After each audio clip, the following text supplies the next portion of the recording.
In every economy, we have to take care of two important factors, which is demand and supply, because these are the factors which perform the major functions in the economy, like production, consumption, and so on. Now, when we analyze demand and supply of commodities in an economy, we derive the equilibrium price and quantity of output. Cost is the most important factor which influences the supply of commodities. Since high cost reduces the profits of the producer, it is very, very important to analyze the cost of a factor seriously. Now, the theory of cost is very important in economics. There is no economics without the theory of costs. Now, this theory has two versions: the traditional version, which we shall be taking up in this module, and the modern version, which we shall be taking up in another module. In this module, it is really the traditional theory of costs that we shall be looking at. Now, when a producer wants to produce a commodity, he has to first decide upon the process of production and how much cost will be involved in it. Process of production involves a number of factors of production. Factors may be fixed, variable. The producer has to make payments to these factors for their services. These expenses that the producer has to incur for making payments, these are the costs of production. Very important, costs of production. This can be put into the form of a function, the cost function. The cost function shows the relationship between the firm's cost and its output. C is a function of QPT, where C is the cost, Q is the level of output, P is the prices of inputs, T is the technology. So, here we therefore have the cost function C, function of QPT, that says it all. Since the cost function combines the information given by the production function with the input prices, the cost functions are derived functions. Cost function is therefore dependent upon the production function. Again, depending upon the time involved, cost function can be short run or long run. Long run costs, short run costs. Since they are derived functions, any change in production will impact on the cost function, and this is what we shall be taking up in this module. After studying this module, you will be able to know traditional theory of costs in both short run and long run, identify fixed cost, variable cost, opportunity cost, social cost, private cost, marginal cost, explicit and implicit cost, derive different cost functions, evaluate the difference between short run and long run costs under the traditional theory of cost. The process of production involves a number of factors of production. The factors may be fixed and variable. The producers make payments to these factors for their services. These expenses are known as the costs of production. The cost function shows the relationship between the firm's cost and its output. In the equation, it is shown that C is the function of output, price, and technology. Let us now discuss different types of costs. Private costs refer to costs incurred on the purchase of inputs or the factors of production, and also the implicit costs borne by the producers. Social costs are those costs which the producer does not include in his cost of production, for example, air pollution imposed by a chemical factory on society. Explicit costs refer to the costs incurred by a firm on the purchase of factors of production. Implicit costs refer to the costs that are associated with the factor inputs owned by the firm. Opportunity cost is the cost associated with the opportunities that have been foregone by not putting the firm's resources to the best possible uses. The process of production involves two types of costs: private costs and social costs. Private costs refer to costs incurred on the purchase of inputs or factors of production, and also the implicit costs borne by the producers, which can include the costs incurred on the factors of production, the costs which are imputed or implicit, and so on, as well as normal profits.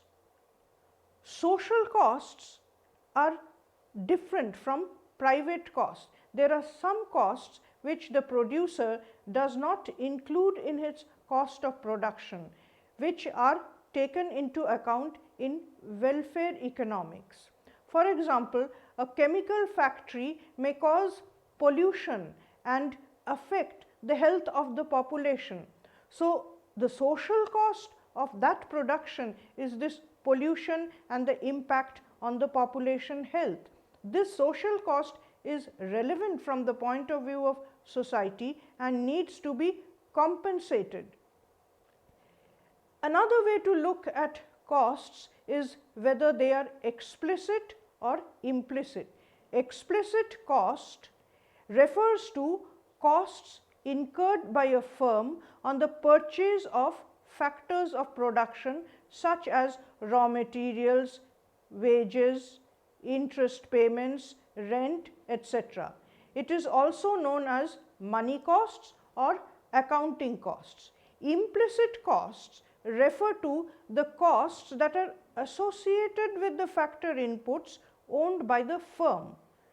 These costs are also known as economic costs. The economist has a wider view of costs, we must remember, as compared to an accountant. Since these costs do not involve monetary payments, accountant may not take them into account, but the economist has to take care of these imputed or implicit costs. An entrepreneur who runs his factory on his own land is foregoing the returns he could have got if he had rented it out at market rate. The entrepreneur can work as a manager or a consultant and earn wages. So, these items, these aspects need to be taken into account in economics, if not in accountancy. This brings us to the concept of opportunity costs. Opportunity costs are very, very crucial. Opportunity costs or alternative costs, they are the costs associated with the opportunities that the firm has foregone by not taking that particular best alternative which it was open for it to use. For example, a given amount of resources can produce 1000 kilograms of rice or 500 kilograms of sugar. The producer decides to produce one of the options, let's say 100 kilograms of rice. That means that 500 kgs of sugar, opportunity of earning money on it is foregone.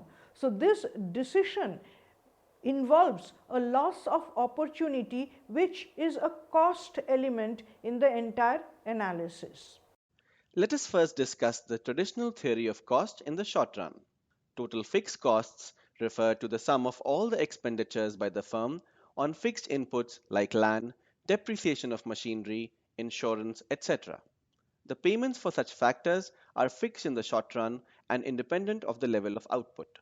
Total variable costs refer to the firm's total expenditure on variable factors. Variable costs vary directly with the change in the level of output. TVC has an inverse S shape reflecting the law of variable proportions. Total cost is the actual cost incurred to produce a given level of output. In the short run, it is the sum of TFC and TVC. After understanding the concept of total cost curve, it is very important to understand per unit cost curve in the short run analysis of the firm. They are average fixed cost, it is per unit cost of the fixed factors of production, AFC equals TFC by Q. The AFC is a rectangular hyperbola because multiplication of AFC with the quantity of output produced always yields a fixed value. Average variable cost refers to the per unit cost of the variable factors of production. Average total cost is the sum of average fixed costs and average variable costs, and marginal cost, which is the addition to the total cost as a result of a unit increase in the output. Now we will turn to the relationship between average cost and average variable cost. As we have seen, costs or total costs may have two components, fixed as well as variable. That is why AC may have two components, average fixed costs and average variable costs. Average variable costs and average cost curves are generally recognized to be U-shaped. This is the purport, or this is the proposition which the traditional theory of costs makes. The behavior of the AC curve depends on the behavior of the AVC and AFC curves. Both AFC, average fixed costs, and AVC, average variable costs, are initially falling, leading to a fall in the total average cost, or AC. The minimum point of AC occurs to the right of the minimum point of AVC. Please observe that it does not occur right above it, it occurs to the right of the minimum AVC. After reaching its minimum point, it starts rising. However, the average fixed cost continues to fall. The AC reaches its minimum point when the rate of fall of AFC is equal to the rate of rise of AVC. When the rate of rise in AVC becomes greater than the rate of fall in AFC, the AC starts rising. The vertical distance between AC and AVC is the AFC, which continues to decline as the output increases.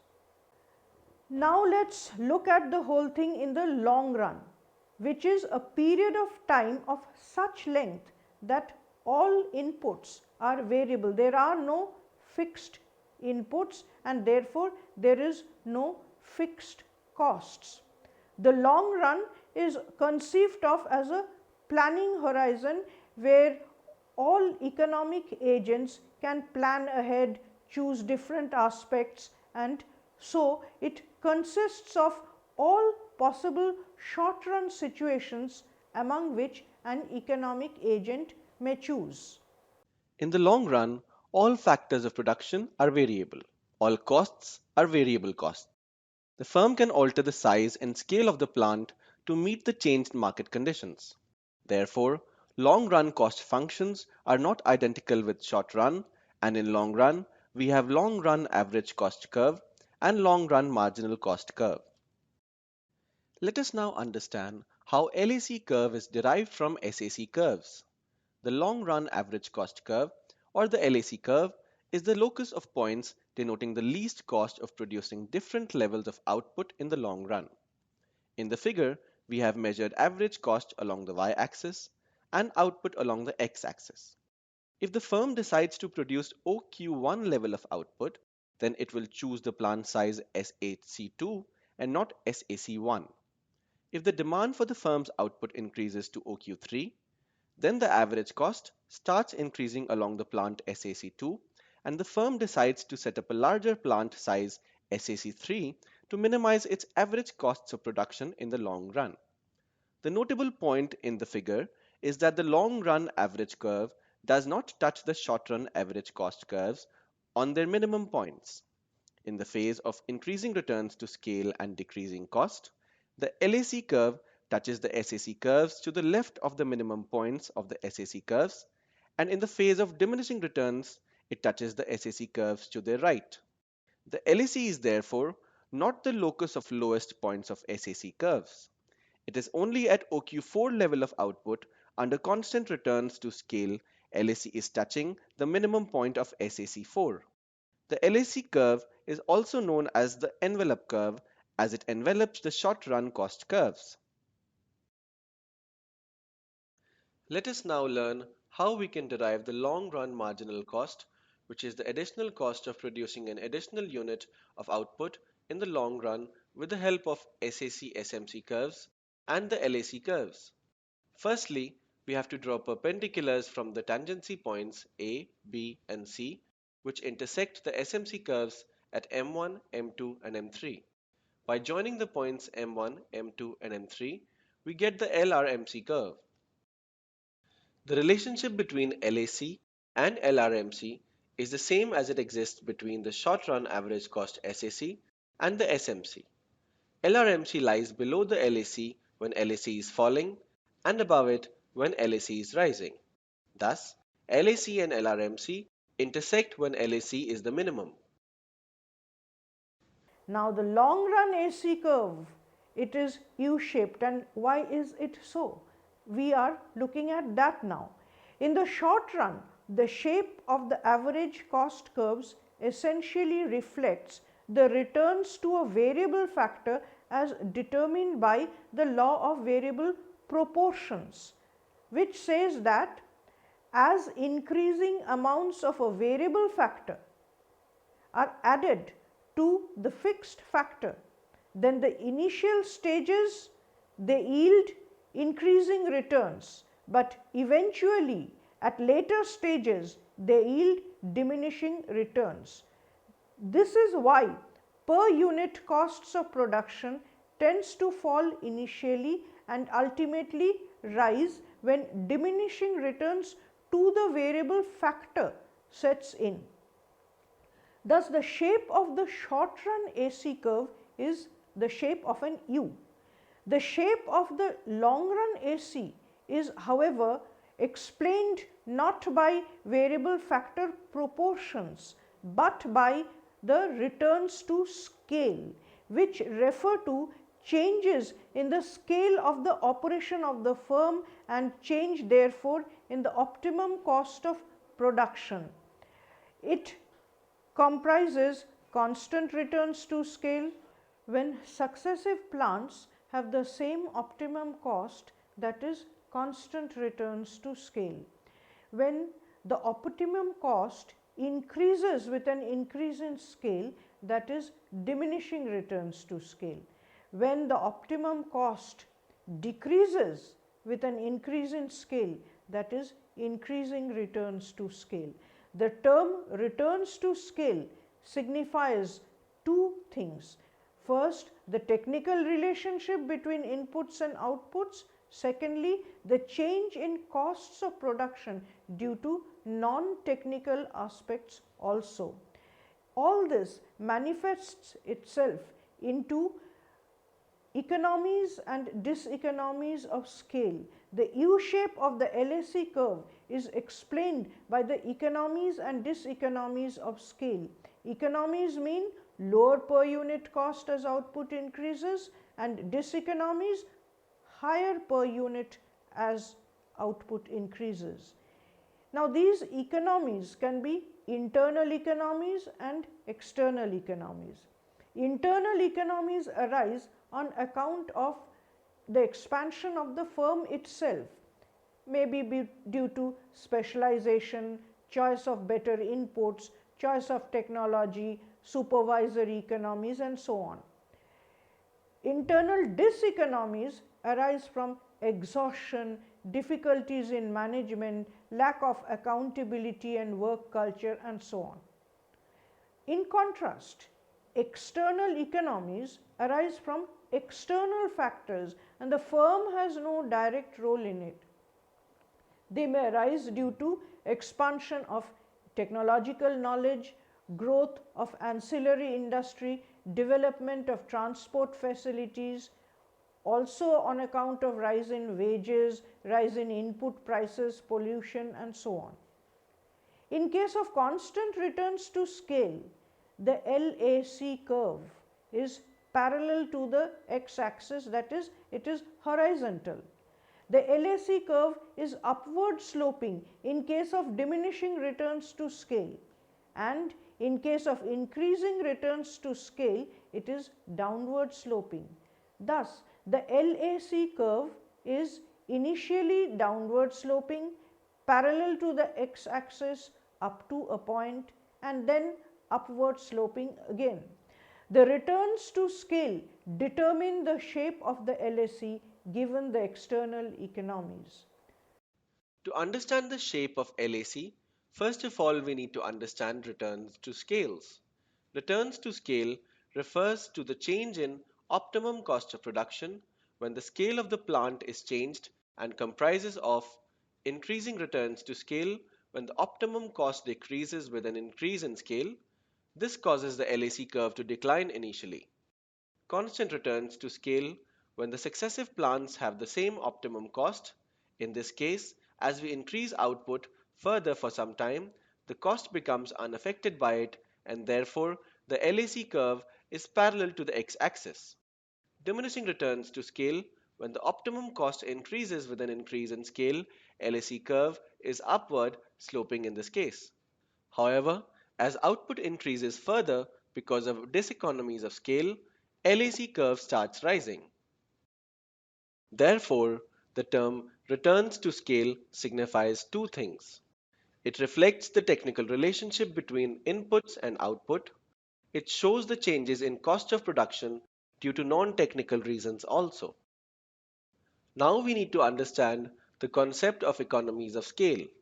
Economies means lower per unit cost as output increases. It can be internal and external. Internal economies arise on account of expansion by the firm itself and due to specialization, benefits of large scale production, managerial and supervisory economies, and so on.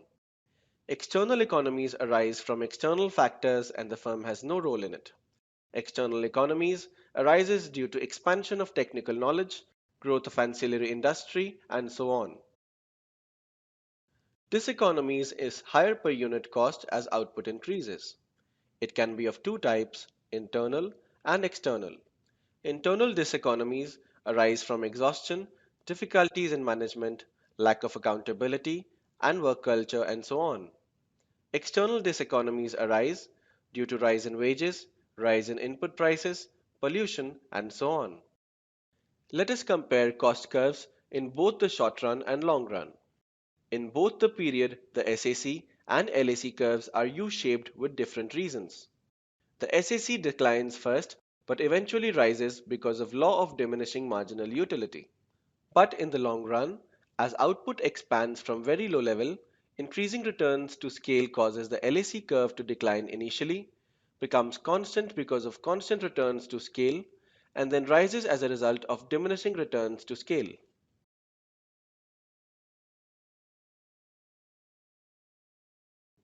Now, having understood the concept of traditional theory of cost, we will discuss its limitations.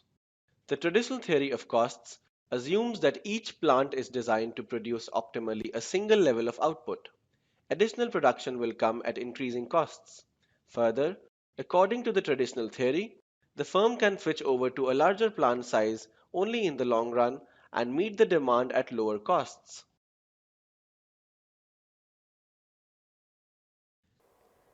Shall we now recapitulate, go over what we have learnt in this module? Firstly, the physical condition of production and resource prices jointly establish the cost of production, which is very important to individual business firms and to the economy as a whole.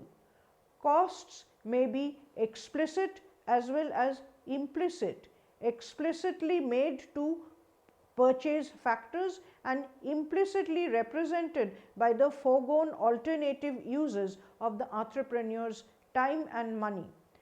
Given the production function and factor costs, it is possible to derive total cost schedules that show minimum total cost at which each total unit can be produced. When all the factors can be varied, the resulting schedule is called the long run total cost schedule. When the time period is such that only a few factors of production can be varied, the resulting schedule is the short run cost schedule. In the short run, costs can be classified as fixed and variable costs given the total fixed costs and total variable costs one can derive the average fixed cost, average variable cost and the marginal cost. The U shape of the short run cost curve, that is first coming down then sloping upwards, this is explained by the law of variable proportions, which states that as we employ more and more of a variable factor with a certain given factor, after a certain point the marginal productivity or additional productivity derived from each successive unit of factor will decline. However, in the long run everything is variable, there are no fixed costs. The long run average cost is an envelope curve covering all the short run average cost curves. The long run average cost curve represents the cost opportunities available to the entrepreneur before any actual plant has been built. So, in this sense it is a planning device. The shape of the long run cost curve is explained through returns to scale, economies of scale and diseconomies of scale. Returns to scale and economies of scale are not identical in economics. What returns to scale represent and what economies of scale represent are distinct. The shape of the long run cost curve is explained through returns of scale, economies of scale and diseconomies of scale. And we find that returns to scale arises in the context of a firm's production function. It explains the behavior of the rate of increase in output or production relative to the associated increase in inputs or the factors of production in the long run. In the long run, all factors of production are variable and subject to change due to a given increase in the size or scale. While economies of scale show the effect of an increase in the output level on unit cost, returns to scale arise in the context of a firm's production function and explains the behavior of the rate of increase in output or production relative to the associated increase in the inputs in the long run. In the long run, all factors of production being variable and subject to change, economies of scale show the effect of an increase output level on unit costs. Returns to scale thus focus only on the relation between input and output quantities. When there are constant returns to scale, the long run average cost curve will be a horizontal line. A decreasing long run average curve occurs when there are economies of scale, and an increasing long run average curve reflects diseconomies of scale. Thus, the traditional theory of cost believes in a U-shaped short run and long run cost curves, while the law of variable proportions explains the U-shape in the short run. The laws of returns to scale explains the U-shape in the long run. Along with the occurrences of economies and diseconomies of scale, we find the U-shape is reflected in both long run and short run cost curves. Let us summarize what we have learned in this module. The traditional theory of cost believes in a U-shaped short-run and long-run cost curve, while law of variable proportions explains the U-shape in the short run. The laws of returns to scale explains the U-shape in the long run. Further, the long run also explains the occurrence of economies and diseconomies of scale.